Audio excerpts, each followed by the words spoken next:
Good evening all of you. How are you? I hope you all are good, fit and fine. Stay home, be safe. It's good for you and your family also. In our last class we have done two questions of exercise 7.1. Now let's start question number 3. अगर आपको question number 1, 2 में कोई दिक्कत है तो आप बता सकते हैं, आप मुझे कमेंट सेक्शन में पूछ सकते हैं। अगर आपको कोई प्रॉब्लम नहीं है तो हम क्वेश्चन नंबर 3 शुरू करते हैं। Let's start. देखिए क्या है क्वेश्चन नंबर 3 की statement. Statement of question number 3 is determine if the points 1, 5, 2, 3, -2, -11 are collinear. तो देखिए क्या होता है कोलिनियर।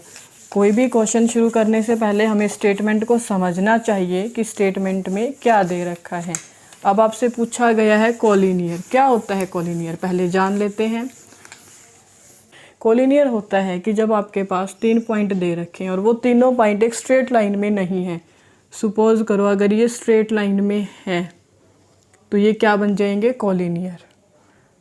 क्या क्या पॉइंट हो सकते हैं हमारे पास कि तीनों पॉइंट या तो एक स्ट्रेट लाइन में हो या फिर वो एक स्ट्रेट लाइन की फॉर्म में नहीं हो। अगर वो स्ट्रेट लाइन की फॉर्म में नहीं होंगे तो वो एक ट्रायंगुलर शेप बनाएंगे। अगर आपके पॉइंट इस तरह से हैं सपोज कीजिए तो भी वो क्या बनाएंगे, एक ट्रायंगल बनाएंगे। किसी भी तरह से आप 3 पॉइंट्स को प्लॉट कर लीजिए, अगर वो स्ट्रेट लाइन में नहीं है दैट मीन वो एक ट्रायंगल शेप करेंगे। ट्रायंगल आपकी कैसी होगी डजेंट मैटर, हमें उस चीज़ से फ़र्क नहीं पड़ेगा कि हमारी ट्रायंगल कौन सी है। बस ये है कि वो कोलिनियर हैं तो वो स्ट्रेट लाइन की फॉर्म में होंगे और अगर कोलिनियर नहीं है तो वो ट्रायंगल की फॉर्म में होंगे। कोलिनियर फाइंड आउट करने के लिए हमारे पास 2 तरीके हैं इस चैप्टर के अंदर। एक तो हम ये है कि एरिया निकाल सकते हैं, क्योंकि अगर 3 पॉइंट्स हैं और वो ट्रायंगल्स बना रहे हैं दैट मीन क्या होगा कि ट्रायंगल का हम एरिया निकाल सकते हैं। और अगर वो 3 पॉइंट्स एक स्ट्रेट लाइन बना रहे हैं दैट मीन उसका एरिया क्या हो जाएगा, 0। अगर हम एरिया फॉर्मूला से निकालते हैं तो एरिया निकलेगा तो दैट मीन ट्रायंगल है वो, कोलिनियर्स नहीं है। अगर एरिया 0 निकल जाता है दैट मीन क्या है, वो कोलिनियर है।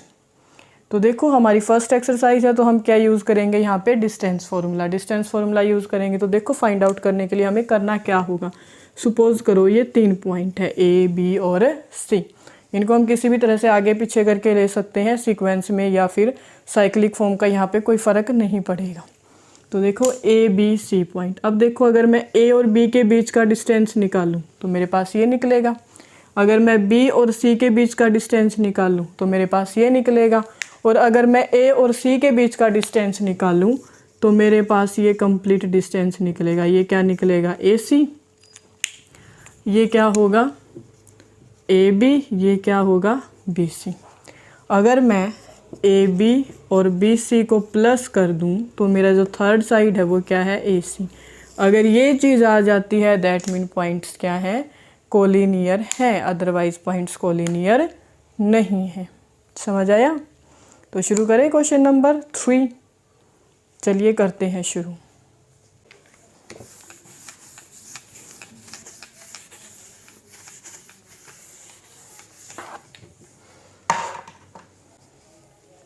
पॉइंट्स हैं उनको नाम दे देते हैं A, B और C। A पॉइंट क्या है हमारे पास, देखिए 1 और 5। पॉइंट B क्या है, 2 और 3। पॉइंट C क्या है, -2 और -11। शुरू करें।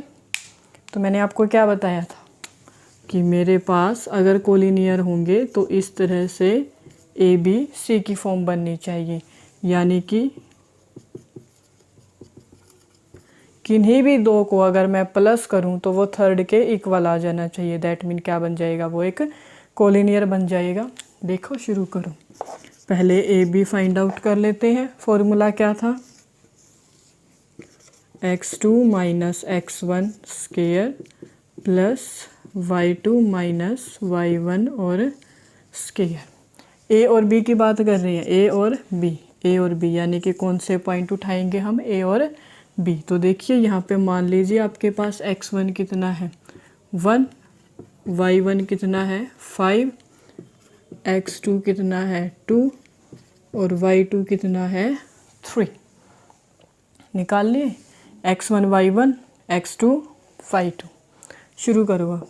x2 की वैल्यू कितनी है हमारे पास 2 माइनस x1 की वैल्यू 1 इसका स्क्वायर, फिर क्या है प्लस, फिर क्या है y2 minus y1 y2 3 minus 5 3 minus 5 का स्क्वायर एंड स्क्वायर रूट। उसके बाद देखिए 2 माइनस 1 कितना बचेगा 1 इसका स्क्वायर, प्लस में 3 माइनस 5 कितना बचेगा -2 का स्क्वायर और स्क्वायर रूट। देखिए 1 का स्क्वायर कितना हो जाएगा 1 फिर क्या है प्लस का निशान है तो ये प्लस, फिर क्या है -2 का स्क्वायर, -2 का स्क्वायर कितना हो जाएगा +4। तो आंसर कितना आ जाएगा √5। ठीक है, तो हम नोट कर लेते हैं हमारी फर्स्ट क्या निकली है AB, क्या निकला है √5। ठीक है, अब डिस्टेंस फार्मूला लगा के सेकंड निकालते हैं। सेकंड क्या है मेरे पास BC निकालना होगा, तो BC B और C, तो निकालिए BC B और C। तो x1 y1 x2 y2 इनको अज्यूम करेंगे। x1 क्या हो जाएगा आपके पास 2, y1 क्या हो जाएगा 3, x2 कितना हो जाएगा -2 और y2 कितना हो जाएगा -11। चले, तो देखो फॉर्मूला लगाइए यहाँ पे भी x2 माइनस x1 यानी कि -2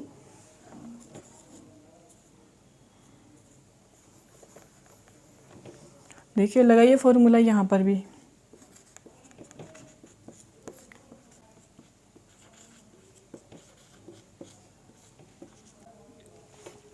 हो गया फॉर्मूला। अब देखिए x2 की वैल्यू कितनी है -2, फिर क्या है माइनस, तो ये माइनस, फिर क्या है x1 की वैल्यू कितनी है मेरे पास 2 और इसका स्क्वायर, प्लस में फिर क्या करेंगे y2 की वैल्यू कितनी है मेरे पास -11, फिर क्या है माइनस, फॉर्मूले में था तो माइनस लगाया, y1 की वैल्यू कितनी है मेरे पास 3 और इसका स्क्वायर रूट कीजिए। -2 कितना बन जाएगा -4। मैंने आपको एडिशन के बारे में बताया था जिनका बेस कमज़ोर है, तो -2 कितना हो जाएगा -4 का स्क्वायर, प्लस में -11 -3 कितना हो जाएगा -14 का स्क्वायर। -4 का स्क्वायर कितना हो जाएगा, -4 को -4 से मल्टीप्लाई करेंगे 16, फिर क्या है प्लस के बाद -14 का स्क्वायर कितना हो जाएगा 196। इन दोनों को ऐड करेंगे कितना हो जाएगा मेरे पास 6 6 12 10 11, तो वैल्यू कितनी आ जाएगी √212। तो नोट कर लीजिए BC की वैल्यू कितनी आई है हमारे पास √212। अब थर्ड निकालते हैं। थर्ड क्या है मेरे पास AC निकालने के लिए रफ कर लेते हैं। ये समझ आया, रफ कर लेते हैं। स्क्रीनशॉट लेना हो तो आप ले सकते हैं।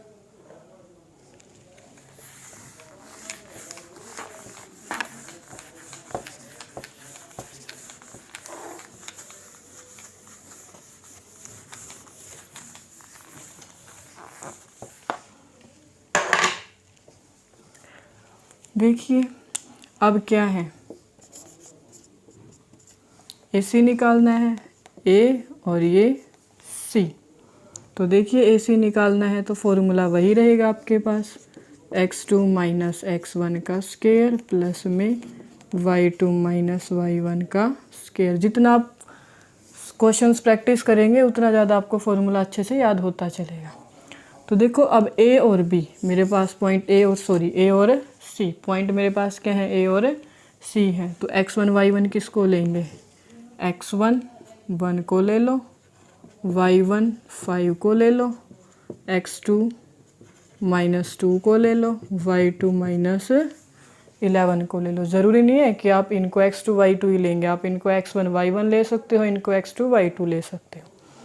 यानी कि या तो इसको x2 y2 ले लो इसको x1 y1 ले लो, फ़र्क नहीं पड़ेगा, या इसको x1 y1 इसको x2 y2 ले लो। देखो वैल्यूज पुट करो, x2 की वैल्यू कितनी है -2, फिर क्या है -x1 की वैल्यू कितनी है 1, उसके y2 की वैल्यू कितनी है -11, फिर y1 की वैल्यू कितनी है 5 का स्क्वायर, -2 -1 कितना हो जाएगा -3, -3 का स्क्वायर प्लस -11 -5 कितना हो जाएगा -16, -16 का स्क्वायर देन स्क्वायर रूट, -3 का स्क्वायर कितना हो जाएगा, यानी -3 को -3 से ही मल्टीप्लाई कर रहे हैं। आज बेसिक में मल्टीप्लिकेशन की दिखा देंगे आपको। -3 का स्क्वायर करेंगे तो कितना हो जाएगा 9, और -16 का स्क्वायर करेंगे तो कितना हो जाएगा 256। इनको ऐड करोगे कितना आ जाएगा √265। तो देखिए हम नोट कर लेते हैं, हमारी थर्ड साइड भी क्या आई है।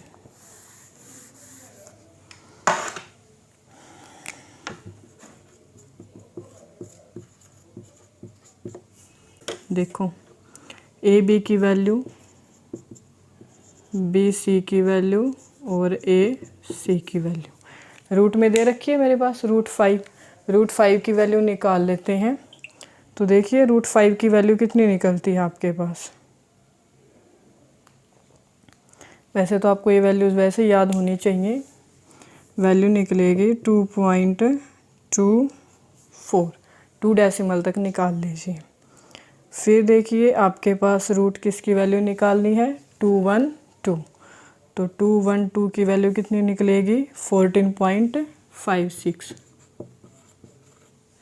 फिर निकालेंगे 265 की वैल्यू,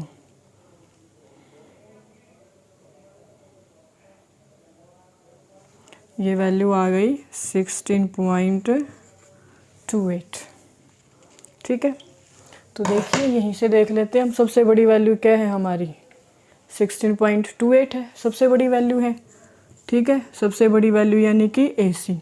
अब हम ए बी और बी सी को ऐड करके देखते हैं। ए बी प्लस में बी सी कितना बनता है 2.24 प्लस में 14.56, 6 और 4 10, 5 और 2 7, 7 और 1 8, 14 और 2 16.80, और यहाँ पे कितना दे रखा है 16.28। ए सी की वैल्यू कितनी है 16.28, और अगर मैंने ए सी को छोड़ के बाकी दो छोटी साइड्स को ऐड किया तो उसका सम कितना आता है मेरे पास 16.80। दैट मीन इससे क्या हो गया, ये ज़्यादा हो गया। सेम आता तो क्या हो जाता, कोलिनियर हो जाता। अब ये कोलिनियर नहीं होगा। ये हो गया डिस्टेंस फॉर्मूले से। इसी क्वेश्चन को हम एरिया फॉर्मूले से भी कर सकते हैं। जब एक्सरसाइज 7.3 में हम सेम चीज़ फाइंड आउट करनी होगी कोलिनियर है या नहीं, उस टाइम पे हम एरिया फॉर्मूला भी इसी क्वेश्चन के ऊपर अप्लाई कर सकते हैं, या फिर उसी क्वेश्चन को जो 7.3 एक्सरसाइज है उसको सेम इस तरह से डिस्टेंस फॉर्मूले से फाइंड आउट कर सकते हैं। तो वो जो एरिया फॉर्मूला है वो हम थर्ड एक्सरसाइज में डिस्कस कर लेंगे डिटेल से। Question number 4, check whether 5 - 2 6 4 and 7 - 2 are the vertexes of an isosceles triangle. तो देखो आइसोसेल्स ट्रायंगल के वर्टेक्सेस आपसे पूछे गए हैं। सबसे पहले आपको पता होना चाहिए कि आइसोसेल्स ट्रायंगल क्या होती है। आइसोसेल्स ट्रायंगल ऐसी ट्रायंगल है जिसके अंदर आपकी कोई दो साइड इक्वल होंगी। कौन सी होंगी ये तो हम नहीं कह सकते, लेकिन मिनिमम उसकी दो साइड क्या होनी चाहिए, इक्वल। अगर तीनों साइड इक्वल हैं तो वो इक्विलेटरल ट्रायंगल है। इक्विलेटरल ट्रायंगल को हम क्या बोल सकते हैं, आइसोसेल्स ट्रायंगल बोल सकते हैं, बट आइसोसेल्स ट्रायंगल को इक्विलेटरल ट्रायंगल नहीं बोल सकते। तो देखिए 3 वर्टेक्सेस हैं, दैट मीन क्या बनेगी, वो ट्रायंगल परफॉर्म करेगी। ये तो इसने बोल ही दिया, लेकिन कौन सी ट्रायंगल, आइसोसेल्स ट्रायंगल, वो हमें चेक करना है।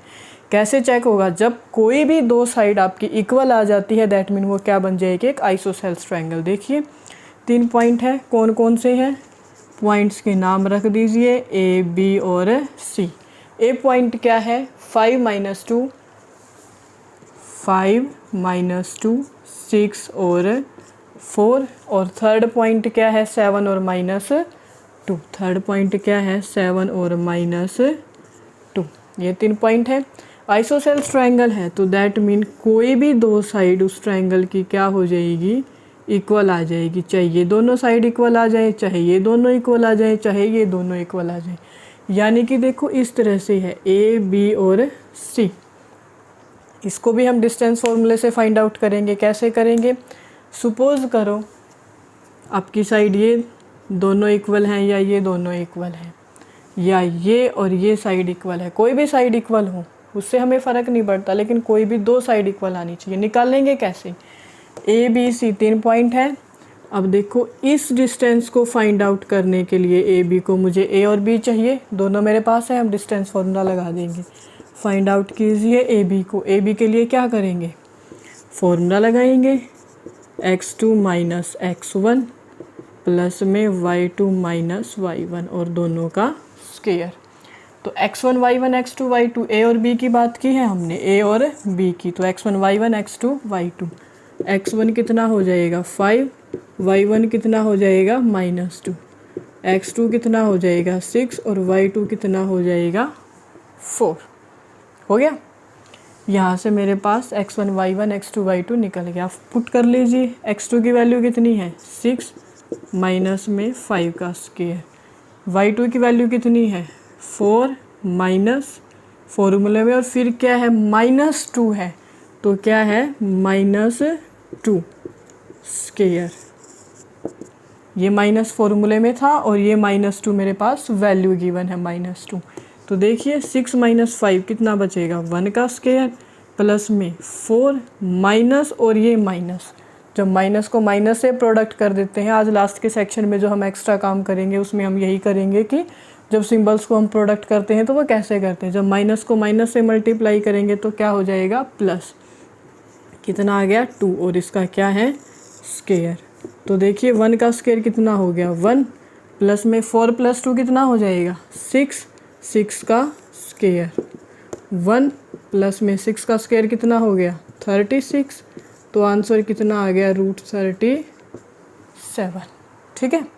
अब देखो सेकंड वैल्यू निकाल लेते हैं, बी और सी निकाल लेते हैं। बी सी निकालेंगे तो मेरे पास वैल्यू क्या होंगी बी और सी, x1 y1 x2 y2। तो देख लीजिए यहाँ से रख लीजिए x1 की वैल्यू 6, x2 की वैल्यू 4, y1 की वैल्यू 4, फिर x2 की वैल्यू 7 और y2 की वैल्यू -2। 7 और -2 6 और 4। पुट कीजिए x2 माइनस x1 यानी कि 7 माइनस 6 और उसका स्क्वायर। फॉर्मूला लगा रहे हैं हम डायरेक्ट वैल्यूज़ रख के। फिर क्या है y2 माइनस y1 यानी कि -2 और माइनस में फिर 4, -2 गिवन है, फिर फॉर्मूले के अकॉर्डिंग माइनस लग जाएगा और फिर अगली वैल्यू क्या है मेरी 4, वो पुट कर दी। 7 माइनस 6 कितना बचेगा 1, 1 का स्क्वायर, -2 माइनस 4 कितना बचेगा -6 का स्क्वायर। तो देखिए 1 का स्क्वायर कितना आ गया 1, -6 का स्क्वायर करेंगे तो कितना आ जाएगा प्लस का 36, कितना हो गया ये 37। तो देखिए दूसरी साइड भी कितनी निकल गई 37 और पहली साइड कितनी निकली थी मेरे पास 37। ए बी कितना निकला था √37 और बी सी भी कितना निकल गया √37। दैट मीन ये और ये साइड अगर इक्वल हैं दैट मीन ट्राइंगल क्या हो जाएगी आइसोसेल्स ट्राइंगल। हमें यही फाइंड आउट करना था कि ट्राइंगल आइसोसेल्स है या नहीं है। जिनका बेस थोड़ा सा कमज़ोर है उनको हमने पहले पिछली क्लास में हमने क्या सिखाया था कि हमें एडिशन कैसे परफॉर्म करना होता है प्लस माइनस सिंबल्स के साथ। प्रोडक्ट आज सिखा देते हैं, थोड़ा थोड़ा करके सिखाएंगे आपको, कोई प्रेशर नहीं है, डोंट वरी।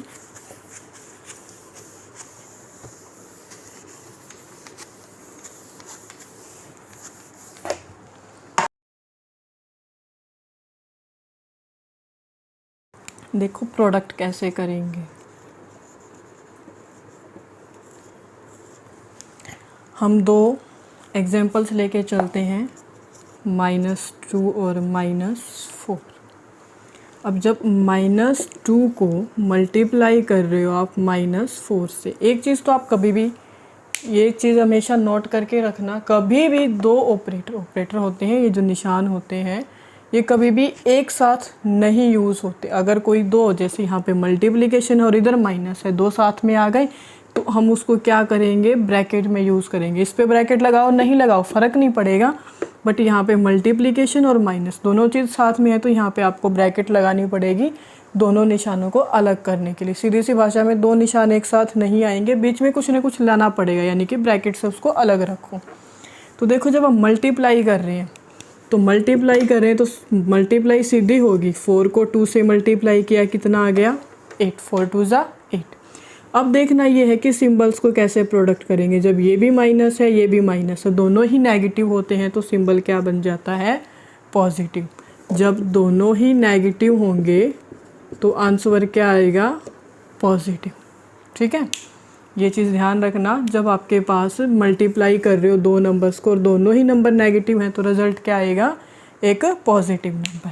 उसके बाद अगर दोनों ही नंबर मेरे पॉजिटिव हैं, प्लस का 2 है प्लस का 4, हमें इनके आगे निशान लगाने की ज़रूरत नहीं होती। बाय डिफ़ॉल्ट कोई भी नंबर अगर आपके पास है उसके आगे कोई मार्क नहीं है प्लस माइनस का, तो दैट मीन वो क्या होता है, बाय डिफ़ॉल्ट पॉजिटिव होता है। इसको ऐसे लिखो या इसको ऐसे लिखो। जब आप +2 को मल्टीप्लाई कर रहे हो 4 से, देखो यहाँ पे मुझे ब्रेस लगाने की ज़रूरत नहीं है क्योंकि ये क्या है, बाय डिफ़ॉल्ट पॉजिटिव नंबर है, ये पॉजिटिव नंबर है और इनके बीच में सिर्फ एक ऑपरेटर आया है। अगर मुझे यहाँ पे प्लस का निशान लगाया तो मुझे ब्रैकेट लगाना पड़ेगा। तो देखो दोनों ही पॉजिटिव है तो आंसर क्या आएगा, पॉजिटिव ही रहेगा, यानी कि 8। आंसर कितना आ जाएगा, 8। तो ये क्या होता है कि अगर आपके पास दो पॉजिटिव है तो आंसर क्या आएगा, एक पॉजिटिव ही आएगा। जब दोनों ऐसे सीधा सीधा याद रख लो, अगर दोनों सेम है, नेगेटिव नेगेटिव हैं, 2 प्लस बन जाएगा, और दोनों प्लस प्लस हैं तो भी वो क्या रहेगा, प्लस। अब देखते हैं माइनस और प्लस। अब एक -2 है और एक प्लस का 4 है। ठीक है, तो इनको मल्टीप्लाई कैसे करेंगे, -2 × 4, तो 4 2 ज़ा 8। एक प्लस है एक माइनस है तो क्या हो जाएगा आंसर, माइनस। यानी कि एक पॉजिटिव है और एक नेगेटिव है तो आंसर क्या रहता है, ऑलवेज नेगेटिव। फ़र्क नहीं पड़ता हमारा आगे वाला नेगेटिव है या पीछे वाला नेगेटिव है, छोटे वाला नंबर नेगेटिव है या बड़े वाला नंबर नेगेटिव है, इससे फ़र्क नहीं पड़ेगा। अब देखो 2 और -4 को मल्टीप्लाई करो, 4 2 ज़ा कितना हो जाएगा 8, प्लस और माइनस कितना हो जाएगा -8। यानी दोनों ही केसेस में, चाहे आपका छोटे वाला नंबर नेगेटिव हो, चाहे आगे वाला नंबर नेगेटिव हो, चाहे पीछे वाला हो, छोटे बड़े का कोई फ़र्क नहीं पड़ता। जब एक नेगेटिव और एक पॉजिटिव है तो रिज़ल्ट क्या रहेगा, नेगेटिव। और जब दोनों पॉजिटिव है या दोनों नेगेटिव है तो रिज़ल्ट क्या रहेगा, पॉजिटिव। Thank you.